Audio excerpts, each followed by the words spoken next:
Bonjour à toutes et à tous, bienvenue sur KTV Kwezi FM, le 106.9 pour un temps de parole toujours en direct à la radio et à la télévision. Notre invité, on va vite puisqu'on était à la bourre, n'est autre que Nathalie Costantini. Madame le vice-recteur, bonjour. Bonjour. Merci d'avoir accepté notre invitation. D'abord, bonne année, on a encore le droit. Merci beaucoup. Jusqu'à la fin de l'année.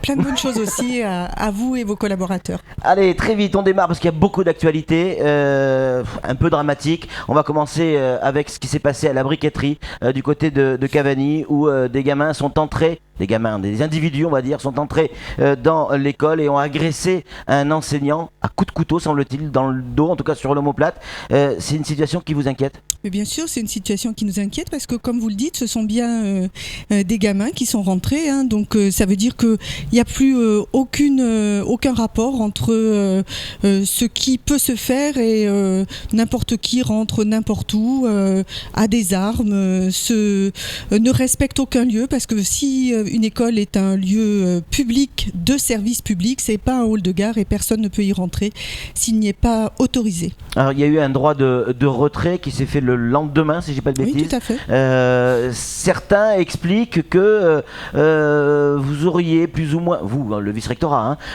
expliqué que ce droit de retrait n'était pas légal. Info, intox ?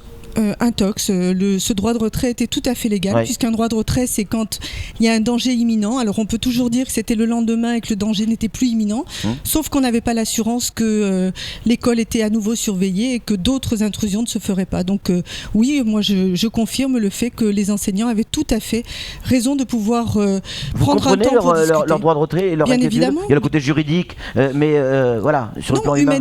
Bien sûr, humainement je comprends. Moi je crois que les enseignants sont très exposés. On leur demande énormément et donc il faut comprendre aussi qu'ils ne sont pas tout seuls. On ne peut pas les laisser tout seuls en se disant c'est bon, sur la période pendant 6 heures, là, on est tranquille, on aura à répondre de rien. Ce sont les enseignants qui règlent. Non, je ne suis pas d'accord avec ça. Dembeni, on va en parler évidemment avec ce procès qui a été reporté sur place. Il y a eu, je parle de l'inspectrice, il y a eu effectivement un mouvement de soutien des inspecteurs de Mayotte. Là aussi, pour lever tout soupçon polémique ou pas, est-ce qu'ils avaient le droit d'être là ? Alors, chacun peut, quand il n'est pas dans son temps de travail, faire ce qu'il veut. Ouais. Je dis ça pour les enseignants parce que, contrairement à ce qu'on a raconté, bien évidemment qu'il n'y avait aucune école fermée. Vous savez très bien qu'on a des écoles en rotation. Les écoles dont on parle sont des écoles qui étaient en rotation et les enseignants qui étaient au tribunal étaient des enseignants qui étaient sur l'après-midi et qui donc n'étaient pas dans leur temps de travail. Pour ce qui concerne les inspecteurs et chefs d'établissement, ceux-ci ont des syndicats qui les représentent. Pour ce qui concerne les chefs d'établissement, j'avais été prévenue qu'il y avait un mouvement de soutien. Les inspecteurs comme les chefs d'établissement ne me donnent pas un emploi du temps hebdomadaire ni journalier d'ailleurs, puisqu'ils ont un temps de travail global et que dans ce cadre-là, ils organisent leur temps de travail. Donc non, il n'y a pas de polémique, non, il n'y a pas... Donc vous avez le droit d'être là ?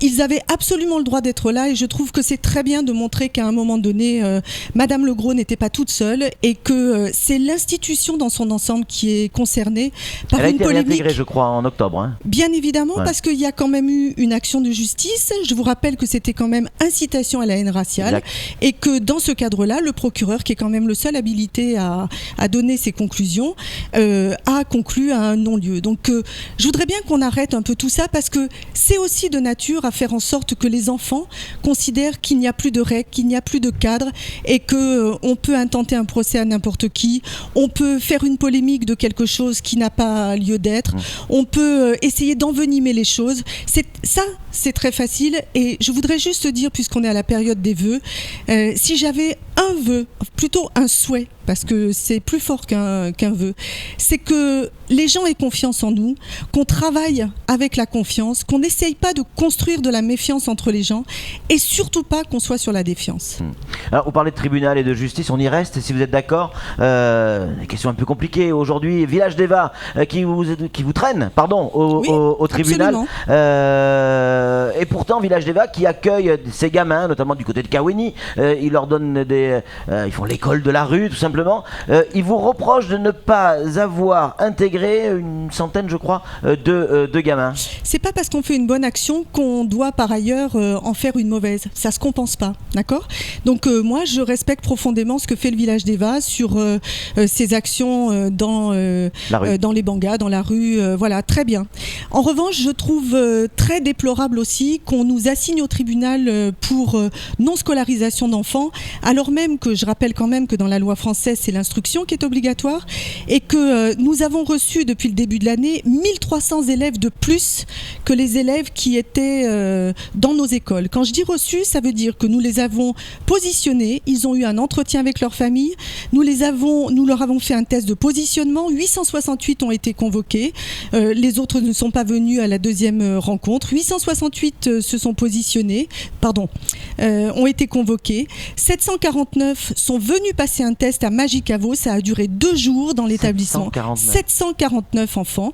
Nous avons fait des tests, ces tests ont été corrigés, tous les enfants qui ont eu plus de 10 à ces tests ont été mis dans des structures que nous mettons en place systématiquement, sauf que les moyens sont annuels et que donc il faudra attendre l'année prochaine pour créer de nouvelles structures de cette nature et qu'en attendant, nous sommes en lien avec le CNED pour essayer de construire des cours, le CNED, donc le centre à distance, oui, pour essayer de construire des cours, pour essayer d'obtenir des cours par vidéo, oui, par informatique et pour pouvoir prendre en charge petit à petit ces enfants qui, je le rappelle, n'ont jamais été scolarisés pour ceux qui restent actuellement. Madame le vice-recteur, 700 gamins, grosso modo. Hein. Oui, non pas grosso modo, 749. Voilà, c'est un collège. Mais bien sûr, c'est un collège de métropole. Ouais. C'est un collège de métropole. Donc, bon, c'est un demi-collège de Mayotte. C'est un demi-collège de Mayotte, mais je crois qu'on peut nous faire crédit quand même des actions qu'on mène, même si ça va peut-être pas assez vite, mais là encore, je dirais la même chose.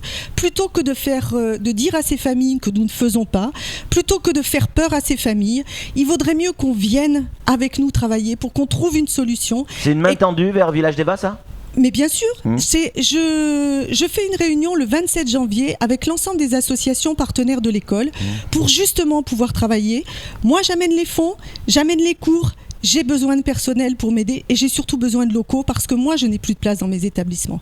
Voilà. Alors, soit c'est une affaire collective, c'est une question de solidarité et auquel cas on trouvera une solution, soit on nous assignera au tribunal et de toute manière, je le dis clairement, on trouvera toujours un élève qu'on n'a pas encore scolarisé.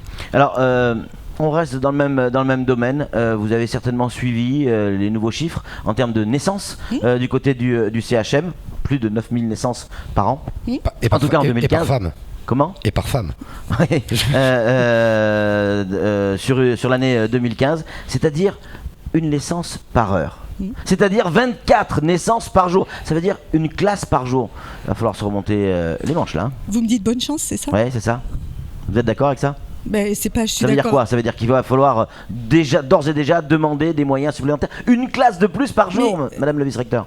Monsieur Milan, c'est tous les jours ça. Ouais. C'est depuis que je suis là, c'est la même. Même avant, je veux dire. Mais on est confronté, mon équipe, à ça depuis le début. C'est-à-dire qu'on vient de construire Magicavo et on est déjà sur 2 niveaux de classe. On est déjà à 800 élèves. Donc c'est tout le temps. C'est dans tous nos établissements. On cherche des terrains, on construit, on pose une pierre, on construit Ouangani, on va démarrer Bouéni. C'est tout le temps, tout le temps, tout le temps. Passamenti, il nous reste 4 minutes, Madame le vice-recteur. Passamenti, hier, a encore été le théâtre d'affrontements et on a vu des scènes, j'étais sur place, on a fait des photos, des bus à 19h qui étaient encore devant le collège, les gamins à l'intérieur, obligés d'être escortés par les policiers pour rentrer chez eux. On atteint des sommets en termes de bêtises. Mais c'est même pas des sommets en termes de bêtises, c'est inadmissible. C'est ça ? C'est inadmissible, il n'y a pas de mots.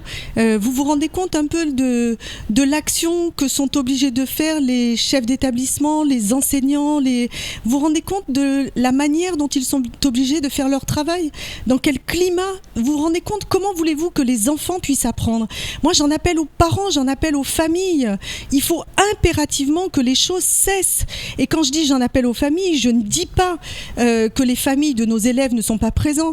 Je dis que tous ces jeunes-là, doivent être aussi, doivent avoir peu ou prou des familles.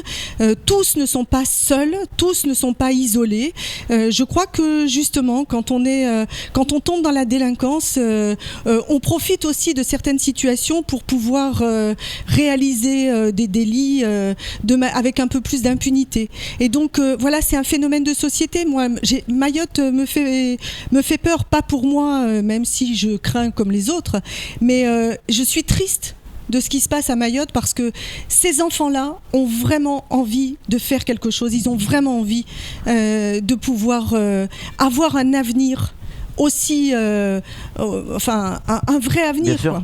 Madame Costantini, est-ce que clairement la qualité des cours donnés est diminuée à cause de ces différentes actions de violence, d'insécurité, où les enseignants se sentent en insécurité aussi? Il n'y a pas que les élèves, hein, les enseignants aussi. Voilà, mais tout à fait, mais c'est dans les deux cas. Forcément, la qualité des enseignements est réduite. Elle est réduite parce que les enfants ne sont pas attentifs, parce qu'ils ont peur et qu'ils s'attendent à se faire agresser à l'extérieur. Les enseignants ne sont pas en sécurité et complètement disponibles pour prendre en charge leurs élèves, même si ils sont là. Ils sont là. Mais on ne peut pas demander aux gens, non, c'est juste humain. Vous vivez au quotidien avec les projets qu'il faut avoir et continuer à garder le sourire et espoir, même si vous venez de dire que vous êtes triste. On a vu dans le Figaro un ancien député, Mansour Kamardine, qui parle que nous sommes au bord de la guerre civile. Est-ce que vous, au quotidien, il y a quelque chose qui vous dit, attention, il y a encore pire qui pourrait arriver? Ah ben oui, malheureusement, il y a encore pire qui pourrait arriver, mais moi je préfère dire il faut qu'on continue à agir, oui. C'est pas trop tard? Mais non, c'est pas trop tard, c'est jamais trop tard. Si on dit c'est trop tard, on arrête tout, on s'en va. Donc non, c'est pas trop tard. Moi, je crois en la capacité de toutes les personnes qui sont ici et qui sont engagées à pouvoir faire les choses. Mais vous ne ferez pas mieux que la police, madame le vice-recteur? Ah, moi, je ferai pas mieux que la police dans le sens où je pourrais pas être à tous les endroits et que je ne suis pas seule à pouvoir agir. Mais je crois que la solidarité, c'est le maître mot de toutes ces actions. On vous sent un petit peu ému sur ces propos, oui. Hein? Oui, bien sûr, parce que je trouve que c'est pour un autre projet qu'on est là et que nos fonctions nous amènent sur ce territoire. Et donc, voilà, s'il faut faire autrement, on fera autrement. Mais en tout cas, on est en train de finir un projet académique qui est très ambitieux, qu'on vous présentera et que vous recevrez, qui engage tout le monde et qui croit en l'avenir de ces jeunes.